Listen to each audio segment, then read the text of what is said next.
Bom, pessoal, hoje a gente resolveu fazer um vídeo um pouquinho diferente, onde a gente pudesse se apresentar mais, falar um pouco mais da empresa, falar um pouco mais de onde a gente veio e criar uma forma de comunicação direta, tanto com os empresários que precisam do serviço, quanto as pessoas que querem buscar algum tipo de desenvolvimento, que também buscam o nosso serviço, mas às vezes não conhecem muito bem o que a gente faz, como que a gente faz. Então, eu vou deixar o Vinícius se apresentar primeiro, antes de eu falar, que eu falo muito. O Vinícius se apresenta primeiro. Tranquilo. E aí, pessoal, tranquilo? Eu sou o Vinícius, eu sou engenheiro mecânico, eu sou aqui de Imperatriz mesmo, né? E um pouco da nossa história, né, começou quando o Olavo era professor de inglês num curso que eu participava, né?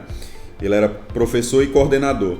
E o curso envolvia muita matéria, muito tema referente a negócios, referente a gestão, né, administrativa. E aí foi quando a gente começou a trocar algumas ideias, começou a ver que tinha uma, vamos dizer, tanto necessidade quanto uma oportunidade, né, de montar um negócio onde a gente pudesse auxiliar, onde a gente pudesse ajudar os empresários, não só da região, mas também de outros lugares, né? E aí a ideia surgiu com esse intuito. E muitas vezes até perguntam o que o engenheiro mecânico tem a ver com, com gestão de empresa, né? E foi onde a gente também já começou a identificar um diferencial que poderia ser utilizado para a empresa, né? Trabalhar bastante ferramenta, ferramentas de gestão. E dentro da área da engenharia, a gente trabalha com muitas ferramentas e dá para identificar alguns pontos onde concilia com processos administrativos. E aí a gente começou a conversar, viu que tinha uma boa oportunidade, né? É porque também toda vez que a gente conversava sobre os assuntos que a gente discutia na escola, a gente levantava um problema. Quando a gente levantava um problema, a gente já conseguia entender por que aquele problema foi causado e qual que seria a solução para aquele problema. Porque junta as duas coisas, junta a experiência que ele tem como engenheiro, que o engenheiro ele tem que ser capaz de identificar não só o problema, mas a causa do problema. Não só apontar, né? Analisar parte do problema, que é o que a gente faz. E a minha parte, não só pela experiência na área de administração, mas por outras experiências que eu já tive, que é de analisar os caminhos, ter uma leitura da situação onde a gente pudesse chegar nessas soluções.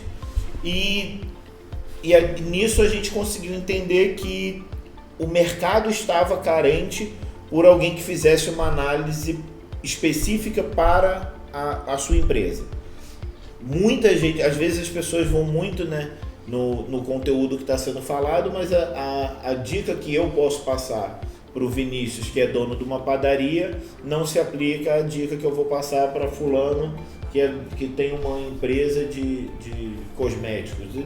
São situações completamente diferentes. E se você não souber personalizar a tua experiência para canalizar aquele esforço, o que está sendo passado não é aplicável. Então a gente decidiu criar a empresa nesse aspecto, que a gente conseguisse diferenciar, separar as ferramentas para que a gente soubesse o momento exato de usar cada uma dentro da necessidade do cliente.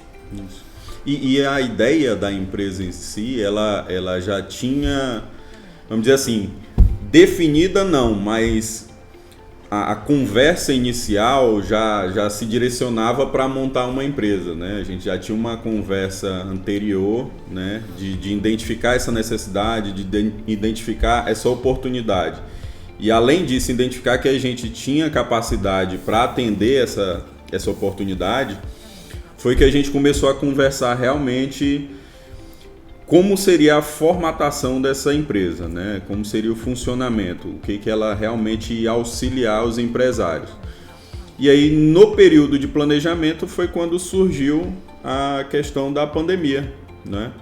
Onde a gente conseguiu ficar mais nítido que realmente o empresário precisaria de uma consultoria desse modo. Já se falava muito fora do estado, em outros, esse modelo de gestão, só que a aplicabilidade aqui na nossa região não era tão visível, a gente não tinha uma gestão de risco.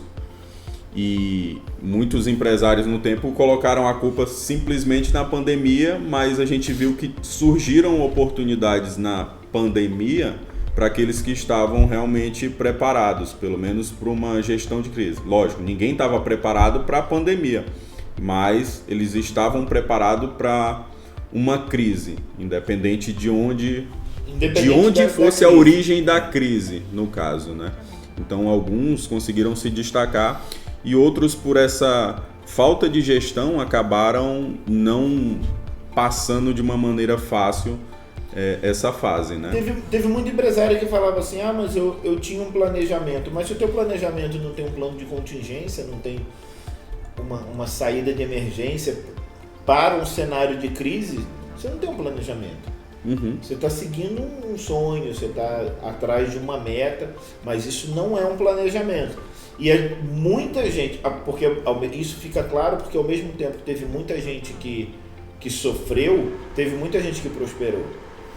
E essas pessoas que prosperaram foi porque elas já tinham o planejamento de prosperar caso acontecesse situação A, B, C ou D. Aconteceu a situação mas ela pegou fatores de A, B, C ou D, juntou tudo e montou um plano. Ela já tinha o recurso, já tinha a experiência, ela simplesmente tinha que aplicar. E ficou mais fácil aplicar porque ela não tinha mais que concorrer. Porque antes eu tinha que me preocupar com o que eu ia fazer e com o que o meu concorrente ia fazer. Meu concorrente não tinha planejamento, então ele saiu da jogada. Só faltava eu aplicar aquilo. Isso aconteceu com muita gente. E as pessoas que sofreram, elas não pararam para entender por que elas estavam sofrendo. Porque a culpa do cenário que foi apresentado não era da pandemia. A pandemia, não de forma insensível, mas a pandemia, ela acelerou um processo que já vinha acontecendo. Sim. A pessoa estava respirando, as empresas estavam respirando por aparelho, a pandemia só a tirou da tomada. Então, foram tocados vários assuntos, não só a respeito dessa gestão, porque eu lembro que durante esse processo que eu também conversava com o Olavo no início, a gente começou a fazer contatos com alguns empresários e alguns contadores que até hoje são nossos parceiros em alguns contratos, e eles sempre foram muito enfáticos em colocar que a partir daquele momento os empresários começaram a ver realmente que aquela confusão que era feita, a falta de gestão financeira em relação a misturar a vida pessoal com a vida financeira da empresa, acabou potencializando, vamos dizer assim, essa crise de uma maneira geral. Outro ponto foi a questão do descobrimento do mercado comercial, né? do e-commerce, né? A gente já trabalha de forma digital, eu falo a gente em geral, todo mundo já tem acesso à internet há muito tempo, só que houve uma evolução que era para ter ocorrido em 20 anos, ocorreu em 1 ano. Então foi aquela correria atrás de redescobrir realmente a possibilidade, a oportunidade que a internet tem mostrado que é hoje em dia. E não tinha esse planejamento. E aí ficou mais claro que não se tinha esse planejamento do empresário hoje, de médio e muitos até de grande porte, que no tempo não tinha nem site. A gente via grupos que são dominantes na região, né, que não tinha sequer um site para venda, porque eles já estavam muito acomodados naquilo que tinha um retorno, né? No básico, no carnê, no tempo do carnê ainda. A gente tinha grandes empresários que ainda trabalhavam com isso. É interessante isso, porque assim, tem muito empresário que 90% do que ele compra vem de outro lugar. Por que ele achou aquilo? Porque ele fez a pesquisa. Ele fez a pesquisa, não foi nas páginas amarelas, foi na internet. Então ele foi na internet, pesquisou. Eu preciso de copo descartável. Quem é que fornece o copo descartável mais barato? Quem é que entrega com menor prazo? Quem é que me dá mais segurança? Quem é que me dá uma margem melhor? Forma de pagamento? Tudo isso ele pesquisou, ele achou isso. Ele montou o negócio dele através disso. Mas ele não botou o negócio dele no mesmo canal para rodar dessa forma. Então ele faz tudo isso para abastecer a loja dele e atende só os 5 quarteirões em volta do ponto. Porque ele não se preparou. Todas as respostas ele já tinha. Ele já sabia como que fazia. Ele sabia como que ele fazia outro negócio crescer. Por que ele não reverteu isso para fazer assim, beleza, é assim que eu faço o negócio X crescer, como é que eu vou fazer o meu crescer? Como é que eu vou alcançar uma pessoa que está no Pará, uma pessoa que está em Brasília? O que eu preciso ter à minha disposição? Virou uma logística digital. E aí depois, aí quando aconteceu, reclama. Ah, mas eu estou perdendo espaço porque tem empresa não sei aonde, as pessoas só querem comprar de empresa de fora. Eu quero comprar de empresa de fora. Eu não quero comprar de empresa de fora, eu quero comprar da empresa que me oferece um produto de qualidade com menor preço e me entrega. É isso que eu quero. Se tiver uma empresa aqui do meu lado, ótimo. Se não, eu vou comprar pela internet. E ficou mais visível ainda, né? Tu lembra que uma das reclamações, houve-se uma campanha até no tempo, né, que comentava compre dos pequenos, compre da região, para ajudar já nessa questão da crise. Só que após essa campanha já tinha muita crítica em relação a isso, porque ficou mais visível essa falta de organização, uma deficiência no atendimento. Não se tinha tanta responsabilidade, não digo nem responsabilidade, mas eu digo assim, não tinha tanto cuidado com o cliente que entrava na tua loja.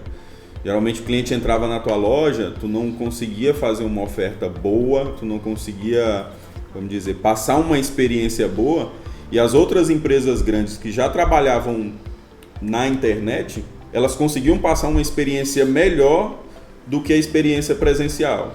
E eu não tenho obrigação de ir atrás do pequeno. Eu vou ao pequeno se eu souber que o pequeno existe. Eu vou, né, tem um mercado perto da minha casa que eu compro muito. Eu posso ir no supermercado porque eu sei que vai ter uma coisinha ou outra mais barata, beleza. Mas eu sei que ali eu recebo um atendimento diferente, eu tenho uma experiência diferente. Então eu falo assim, não, é ali que eu vou porque ali me ajuda, me manter, eu vou ajudar. Agora, se eu não souber que existe, eu não tenho obrigação nenhuma em relação a isso. Ajude o pequeno, eu ajudo o pequeno. Cadê o pequeno? Exato. Como é que você se colocou no mercado para que você possa ser ajudado? E uma coisa que aconteceu e que sempre acontece, né, que quando a crise bate, a primeira cortada que se dá é no marketing. E nesse caso, foi um tiro no pé eu dar um corte no marketing, sendo que tudo estava sendo direcionado para a internet, né? A gente tem empresa que nunca teve físico, nunca teve parte física e continuou se mantendo durante toda a pandemia, durante toda a crise, vendendo. Então, por que as pessoas que têm as lojas físicas não conseguiram fazer essa transição? Foi falta de planejamento. Então, novamente, a gente tinha um cenário que já existia, o e-commerce, só que poucos conseguiram, vamos dizer assim, acionar ou então avançar para o cenário naquele momento. Porque muitos ainda ficaram naquela desconfiança por ser algo novo para eles, algo novo na prática, mas de conhecimento todos já tinham. Como falou, por que eles buscam os fornecedores de fora? Porque eles vão atrás, pesquisam. Então eles sabem que tem esse canal. Só que esse canal no tempo não era utilizado, né? Então ficou um pouco esse período mais de reclamação, que é o que a gente, e pouca atividade. Eu não sei fazer. Ah, mas porque tem loja, por exemplo, a Airbnb. A Airbnb é um canal de hospedagens e a empresa em si não é proprietária de nenhum imóvel. Sim. Ele não precisa disso. A Americanas.com, por exemplo, Americanas.com, os outros grandes que fazem isso, eles fazem isso. Ele não necessariamente vende o produto, mas ele se torna um canal para você chegar na empresa que vende o produto e aí você compra através da Americanas, mas na hora que você vai ver, o produto não saiu da Americanas. Uhum.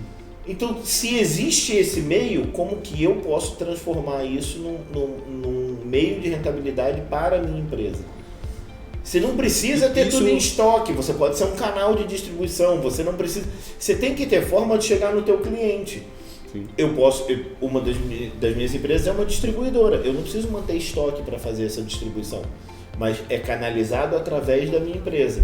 As pessoas precisam sair da mentalidade do ponto físico. A minha empresa só existe se ela tiver um endereço, se o carteiro passar lá na porta, entendeu? Porque isso limita muito a tua capacidade de expansão e o teu entendimento sobre o que de fato está acontecendo no mercado. Você não consegue visualizar o impacto macro porque você está focado nas 3 casas ao lado que não compraram de você nessa semana. Entendeu? É até cultural, né? Não conseguiu identificar tanto esse mercado no presente, porque naquele presente, naquele tempo, já tinha outras empresas, vamos dizer, os concorrentes já estavam fazendo. Então, tu não conseguiu fazer uma análise do que tua concorrência se faz diferente do que tu oferece. Aquilo era o presente. E também a diferença de que algumas dessas empresas já estavam olhando lá na frente, que é isso que tu falou da Americanas, que é o que a Americanas faz, a Magazine Luiza faz, a Submarino faz há muito tempo, que é o Marketplace, que cresceu. Lógico, os caras já estavam na internet, então era mais fácil ele pegar aquele cara que estava fechando a loja, né, agregar um valor para ele, e muitas das empresas nem cobraram essa porcentagem de adesão ao marketplace da Magazine Luiza, por exemplo, foi um bom exemplo, que não cobrou uma porcentagem de utilização do site dela durante um período, o que facilitou aqueles empresários que não conseguiam e não estavam acompanhando para onde o mercado estava se direcionando, que era para o mercado online, né? Que era para o mercado digital. E não é novidade, o Mercado Livre existe há quanto tempo? Quanto tempo a gente trabalha com mercados digitais? O e-commerce não é novidade. Ele está mais à vista agora pelo momento que a gente está vivendo, né? Então, teve o surgimento de empresas como a nossa, de gestão para facilitar, mas teve um surgimento ainda maior de empresas de marketing digital. A gente tem conhecimento de várias pessoas aqui em Imperatriz que começaram a trabalhar com isso, né? Digital Influencer já funciona há quanto tempo? É quase que um marketplace, só que de uma forma diferente, né? Ela ganha para divulgar aquela empresa. Quais dessas empresas já utilizavam dessa oportunidade, desse canal de ter uma conexão com essas influências? Então, a gente conseguiu conversar isso lá no início que a gente começou a empresa com algumas digitais influencers, para entender até como é que funcionava. E agora, que está fechando, que está parando, que diminuiu, como que está funcionando essa troca de experiência de vocês com algumas empresas? E a gente conseguiu notar que teve uma procura ainda maior depois que começou a pandemia. Por quê? Porque as pessoas começaram a achar que aquilo não era mais bobagem, e sim uma necessidade. Por que não foi visto antes, né? Porque não teve aquele planejamento que é o que a gente se propõe a passar para os empresários hoje, né? Trabalhar essa gestão. Não tanto a financeira, mas lógico, dando um direcionamento, mas a questão da gestão administrativa, estratégico, o plano estratégico em si daquela empresa. Mas Bom, então tendo essa leitura, a gente entendeu aonde a gente conseguiria atender. Né? Quais são os problemas que a gente tem capacidade de resolver. Só que aí cria-se, na verdade não se cria um problema, a gente identifica algumas barreiras, né, que a gente identificou diversas aqui. A gente fala para a pessoa nos procura, fala assim, eu tenho um problema tal, e aí a gente fala, tudo bem, eu tenho solução tal. Só que aí entra na questão de, mas o que é que de fato vocês vão fazer por mim? E aí a gente entra no aspecto de o que é de fato que você vai fazer por você. Sim. Porque não sou eu que vou fazer. Nós não somos uma empresa de fazedoria, nós somos uma empresa de consultoria. O que uma empresa de consultoria faz? Ela faz a parte analítica, faz o planejamento e acompanha a apresentação de resultados. Parece simples, mas para fazer isso precisa ter... não vou usar de falsa modéstia, mas ter a bagagem que a gente tem. Ou você pode contratar uma pessoa muito mais barata que fala que vai fazer a mesma coisa mais barato, e que é o que a gente tem visto também. A gente chega para conversar com donos de empresa e um dos sócios fala que o outro sócio já não quer mais porque já passou por A, B, C e nada deu certo.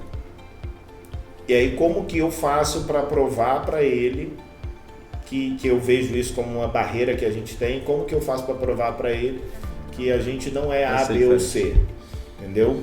A gente já apresenta aqui um dos diferenciais que a gente propõe, é que a gente não chega já com uma solução já preparada. Lógico, a gente trabalha com consultoria, com treinamento. Alguns treinamentos já estão prontos há muito tempo, só são atualizados. Mas a consultoria, ela parte do princípio que tem que ter uma análise, tem que se passar sugestões de solução, colocar em prática, analisar de novo e validar. Quando a gente dá essa sugestão de solução, muitos empresários já começam a falar, né? Mas isso aí eu fiz há 2-3 anos atrás, não deu certo. Eu falei, então me mostra a análise dessa tua aplicação para a gente identificar por que não deu certo. Não. Por quanto tempo você fez para dizer que não dá certo? Exato. Porque a maioria das vezes o cara testou uma determinada estratégia uma semana e vai dizer, mas isso não dá certo, nada vai dar certo. Se e você for para academia durante uma semana, você vai falar que a academia não presta, porque em uma semana não muda nada. E a gente teve exemplos claros no início, né? Que a gente tentava aplicar uma ferramenta, né? E até o que a gente discutia muito no início, do início mesmo da empresa, era muito a respeito da motivação e da disciplina, que a gente tem temas para isso, né? Beleza, agora eu estou motivado a mudar, porque eu estou enfrentando realmente uma crise, mas eu não tenho a disciplina de aplicar, de analisar, de realmente colher os dados que são essenciais para ter uma mudança. Eu acho que eu acho muito engraçado aquele negócio. Não é engraçado porque dói pra caramba, mas as pessoas entendem esse processo como se fosse aquele desafio de você caminhar em cima da brasa. Uhum. E você dá passos rápidos ali, chega do outro lado, beleza, passou, resolveu, tudo vai mudar. Uhum. Só que não é. O caminho das brasas é relativamente curto, que é a parte da mudança. Mas depois você tem que continuar replicando aquilo. A gente já conversou com pessoas que, não, mas quando eu trouxe a minha empresa para cá, a gente era líder de mercado, a gente estava à frente de todo mundo copiava o que a gente fazia. Beleza. E aquele padrão de trabalho que você tinha no começo, por quanto tempo você replicou, manteve ele? Porque era aquilo que te mantinha à frente do mercado. Não, mas é porque... e aí fala, não, a equipe se acomodou. Mas a equipe se acomodou porque você afrouxou a rédea. Ou não deu nenhum treinamento, não é só questão, não teve uma reciclagem, não teve uma mudança realmente que fosse efetiva. eu, como sou da região, eu sempre vejo muitas vezes, e a Lava até fala que eu tenho que me acalmar um pouco quando é para falar da região, porque a gente vê muito empresário querer colocar a culpa só no colaborador.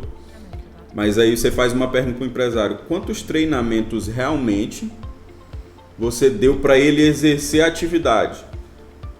E aí ele, fiz 1, 2 treinamentos, beleza, qual é a atividade dele? Quando tu vê que o empresário já começa a se enrolar para ele mesmo explicar qual é a atividade do funcionário dele, então a gente já identifica que ali não teve uma comunicação boa. Então, se o cara não sabe o que o colaborador dele tem que fazer, já se entende que ele não conseguiu passar essa informação para o colaborador de uma forma clara. Então, como é que tu vai cobrar que ele tenha entendido realmente o que tu quer? Então, não tem esse processo, não tem esse procedimento, não tem uma padronização. E não é padronização no sentido de robotizar o funcionário, né? Mas de auxiliar ele a melhorar o serviço dele. E aí é muito fácil, né? Só jogar a culpa em quem tá ali. Igual quando eles falam, quando eu tô na empresa, eles fazem. Mas se eles estão acostumados a só fazer com a presença do proprietário, é culpa deles, mas é culpa do proprietário que permitiu essa cultura. Mas e como é que eu mudo isso? Você muda isso mudando primeiro os seus hábitos. Mas eu não quero, eu sou responsável? Claro que é. Você é o empresário, você é o contratante, você é que mantém a equipe. Você está preparado para mandar todo mundo embora? Não, eu gosto da minha equipe. Então esteja preparado para mudar a tua equipe. A gente até comenta, tá preparado para se mandar embora? Tem isso também. Para se demitir. Para parar de ser Para entender, não é querendo só julgar, mas às vezes falta essa análise, né? Eu preciso saber onde eu estou, o que eu preciso melhorar para saber se eu consigo até chegar e de que forma eu consigo chegar. E muitas vezes falta realmente essa entrega maior para se manter fazendo aquilo, para mudar esse hábito e realmente ter uma mudança dentro da empresa. E muitas das sugestões que a gente faz, lógico, a gente não acerta 100%. Vai depender da aplicação e vai depender dos resultados que essa aplicação traz. Porque a gente está falando de várias ferramentas, ferramenta de qualidade, ferramenta de gestão. A gente não acerta 100% porque não é a gente que puxa o gatilho. A gente prepara a mira, a gente bota a munição dentro da arma, só que não é a gente que puxa o gatilho. Exato. Porque eu acredito nos processos. Não é porque eu sei mais do que todo mundo, mas eu já vivi inúmeras falhas, eu já vivi diversos processos que deram errado para saber que quando você faz o certo, mas é repetitivo, mas você quer fazer todo dia um negócio diferente ou você quer chegar onde você precisa? Então, se você fizer o repetitivo, se você fizer passar pelo processo constantemente, você acerta, não vou dizer 100% das vezes, porque às vezes o alvo muda, mas você vai acertar bastante. Pelo menos uma mudança, porque eu falo assim, a gente já sugeriu várias, às vezes nem ferramentas, às vezes só alguns insights, né, para poder direcionar uma mudança dentro da equipe. E muitas vezes eles entenderem, não, mas essa dica de vocês foi ruim, porque dá para fazer desse jeito aqui melhor. Então, eles sabem como melhorar, só que eles estão se mantendo numa posição de não querer melhorar. E aí, até essa colocação de uma sugestão para a solução, mesmo que não dê certo, faz com que eles pensem em algo para dar certo. Tira ele da zona de conforto dele. E aí ele traz soluções que ele não ia trazer sem ser forçado ou sem ser, vamos dizer, instigado a falar. A fazer. É aquele negócio, se você sabe vários caminhos para chegar em casa, não importa onde te soltam, você vai dar um jeito de chegar lá. Uhum. Agora, tem gente que, se você tirar ele de dentro do quadradinho dele, ele já se faz de perdido. e senta no meio-fio e, ai meu Deus, eu não sei sair daqui.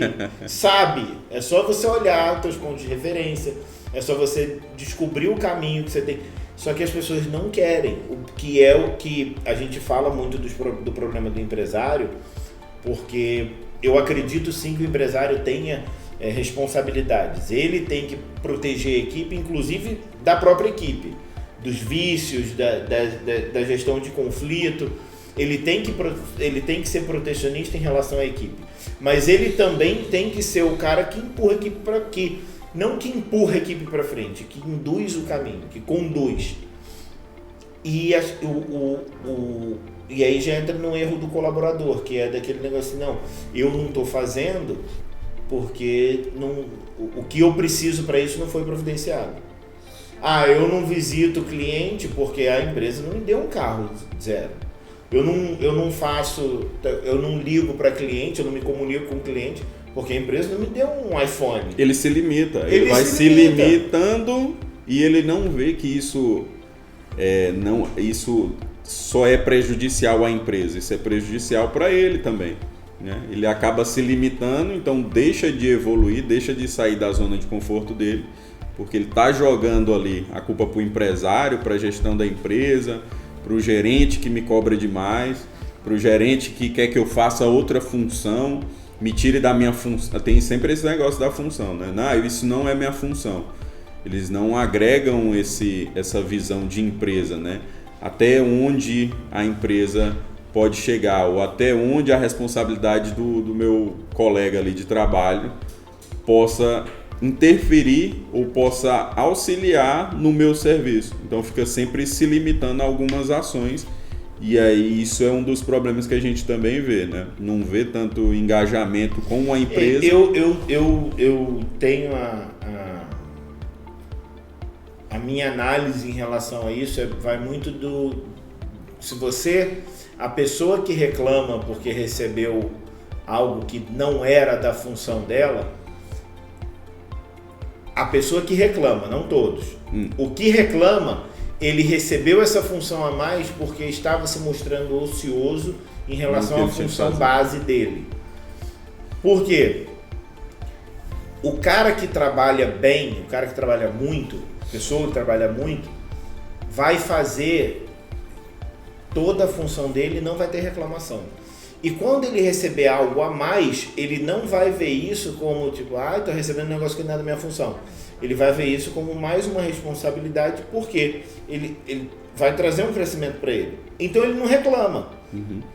Só ele sabe que ele estava muito ocupado, ele sabe que aquilo não faz parte do escopo primário dele, mas ele também sabe que se ele está recebendo aquilo, é porque o resto que ele tinha que fazer, ele estava fazendo bem. Sim. Quem reclama é quem sabe que vai ter mais uma coisa para ele não fazer. E muitas vai vezes ter mais um negócio que ele vai deixar pendente. E muitas vezes ele não consegue nem visualizar que aquilo ali já pode ser até um teste para subir de cargo, né? Para uma responsabilidade a mais ou para ir embora. É uma análise que muitas vezes eu sei que não são todos os empresários que conseguem fazer esse plano de carreira acontecer dentro da empresa. E muitas pessoas não vamos dizer assim, não dão tão importância para um plano de carreira. Na pós que eu fiz, eu tinha um professor que ele falava muito isso. Tem gente que começou trabalhando como porteiro, vai morrer trabalhando como porteiro. Nada contra trabalhar como porteiro, mas ele vai morrer trabalhando como porteiro e aquilo ali satisfaz ele. É errado? Não, é o que ele escolheu. Só que se surgir uma oportunidade, por exemplo, dele virar um administrador, o administrador do prédio e for oferecido para ele sem ser algo direto, só como um teste, muitas vezes ele não vai conseguir nem visualizar isso, porque ele já vai entender que estão querendo me dar mais trabalho. Ele não se coloca numa posição de buscar algo a mais. Isso não é errado. A gente tem que ter todas as profissões. Não vai ser todo mundo chefe. Se for todo mundo chefe, quem que vai ser chefe e colaborador e eu tenho Mas que isso ter tá as funções, muito né? também. As pessoas estão romantizando, glamorizando demais o empreendedorismo. Né? Que já é, eu sei que é uma outra discussão, mas eu vejo muito isso das pessoas, uma glamorização do empreendedorismo e às vezes você sente que é só para a pessoa poder dizer que é dono de empresa. Status, só o status. É só o status, só para ter empresário. o business card lá escrito CEO. CEO de quantas pessoas? Da minha mãe. E mais ninguém. Mas o cara quer. Ele tá. Porque foi romantizado. Pô, mas se você entrar nas redes sociais, é só isso que eles. É só isso, não, mas isso é uma das ideias que são muito alimentadas. De que você tem que ser empreendedor, você tem que ser isso, você tem que ser aquilo, você tem que sair da carteira de trabalho, você tem. Beleza, os caras que estão falando isso tem 50, 100 pessoas na carteira de trabalho. O que ele vai fazer se todo mundo for embora? Exato. Tem que ter espaço para todo mundo. Eu acho que essa não é a visão. Todo mundo tem que ser empreendedor, porque não acho que porque nem todo mundo nasceu para isso. Não, nem todo mundo. Tem gente que tem uma satisfação absurda em trabalhar para os outros. Nós temos pessoas aqui que trabalham para gente que a pessoa traz um ar diferente. Não é o Rafael, mas ela traz um ambiente. Toda vez que ela chega, cumprimenta, brinca, ela traz um negócio diferente e é completamente satisfeita em fazer o que faz. Mas o que ela faz da melhor maneira possível. E isso eu acho que é o foco. Isso é empreender. É o que a gente vai falar depois em outras discussões, a diferença de ser empresário e empreender. Porque empreender pode ser em qualquer local. De carreira, as pessoas têm muito essa questão de plano de carreira é mudar de cargo. Não necessariamente. É você crescer naquilo que você está fazendo, fazer aquilo melhor. Por isso que a gente fala muito para os clientes, o plano de carreira você não precisa ter uma função diferente para mandar, mas como que ele vai, o próprio colaborador vai visualizar a produtividade dele ao longo do período de um ano, se aquilo não for colocado em números, não tiver um sistema de bonificação ou de reconhecimento, para aquilo que... Isso é um plano de carreira. É muito comum. Você ter a avaliação e no final desse período de avaliação você ter uma bonificação ou um reconhecimento, que aí você faz ele entender que ele está crescendo como profissional. Você não precisa falar assim, daqui a 2 anos você vai ser VP de estoque. Não, você não precisa disso. Eu estava lembrando aqui da questão até da aplicação da análise SWOT, né? A gente faz essa análise quase que inicial nas empresas que a gente começa e ela dá para ser aplicada tanto em empresa como de forma pessoal. Só que qual é o problema que a gente encontra quando a gente aplica a análise SWOT? A gente fala de forças e fraquezas. A intenção já direta da pessoa é aplicar, direcionar tudo para melhorar, para eliminar as fraquezas. E muitas vezes nesse processo tu acaba perdendo um pouco daquilo que é a tua força. Eu lembro uma empresa que a gente começou a atender que queria forçar muito a gente mudar o que era o erro,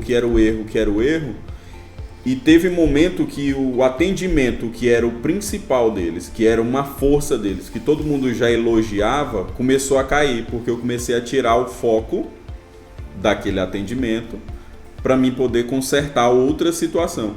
Então, peraí, vamos voltar aqui.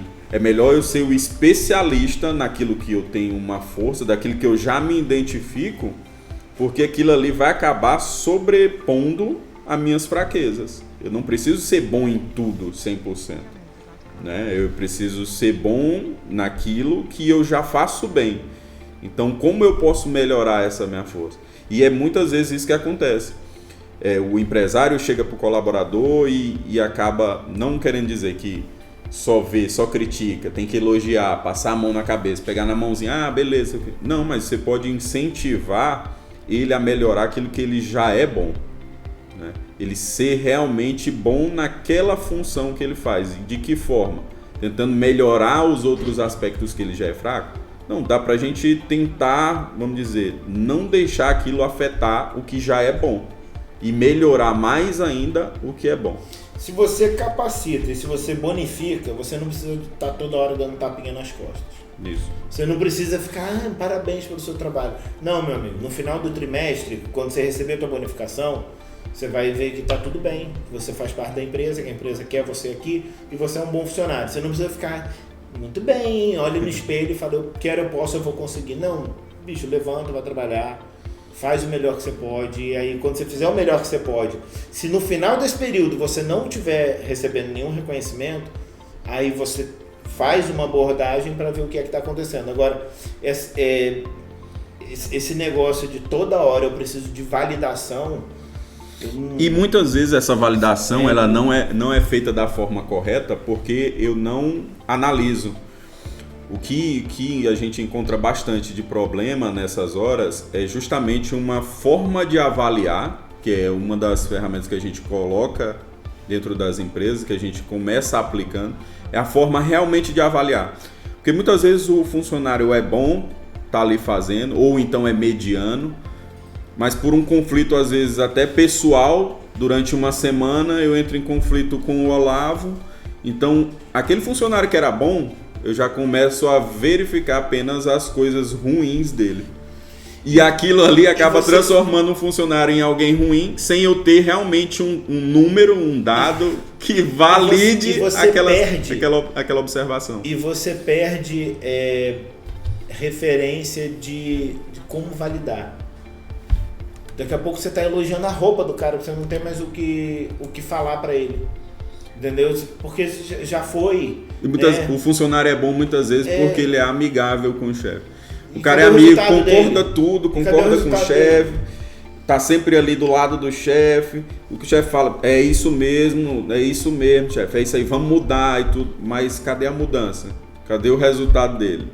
Então eu não posso. Não, e aí jogam pra gente. Isso Cadê é a bom. alta performance? Cadê a alta performance? Por que tem muita gente que fala assim, não, eu quero uma equipe de alta performance, porque eu sou de alta performance.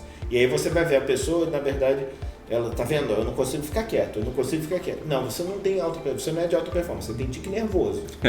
Você precisa tomar um calmante, uma maracujina, mas não é alta performance. Alta performance é resultado, ela não é o processo. Você só vai saber que você é de alta performance se você conseguir entregar tudo aquilo que você se propôs a fazer. E para isso você precisa dos processos, você precisa do ambiente certo. E tudo isso a gente consegue fazer. A dificuldade é quebrar a barreira da pessoa falar assim, não, eu vou permitir que pessoas de fora opinem na minha empresa e eu vou permitir ser modificado também, ou afastado, se for o caso, né? Sim. A pessoa tem que virar e falar assim, eu estou atrapalhando? Se eu estiver atrapalhando, eu saio. Porque é um ponto até difícil. A gente já ouviu de clientes, mas realmente se colocar nessa posição de sair para poder deixar a empresa rodar, que é como eles querem, muitas vezes eles ficam um pouco com o pé atrás. Deixam de dar algumas informações, dizem que aquilo é responsabilidade deles e acabam não saindo completamente, o que acaba atrapalhando muitas vezes no processo, né? Pois esse foi o nosso primeiro papo gorila aqui, não sei se esse é o nome mas fica aí, por enquanto a gente pretende ter esse bate-papo em diversos outros momentos, ter uma periodicidade disso, porque agora que a gente está lançando isso no YouTube, o crescimento vem pela constância. Então a gente busca isso também e a gente busca que vocês tenham esse crescimento junto com a gente. Então a ideia é buscar novos temas, é buscar convidados que venham tratar de outros assuntos aqui nas diversas áreas, mas tudo isso também depende da sua participação. Então acompanhe o canal, siga o canal, compartilhe e mande suas dúvidas, que a gente está aqui para fazer todo mundo crescer. Com certeza. Até a próxima.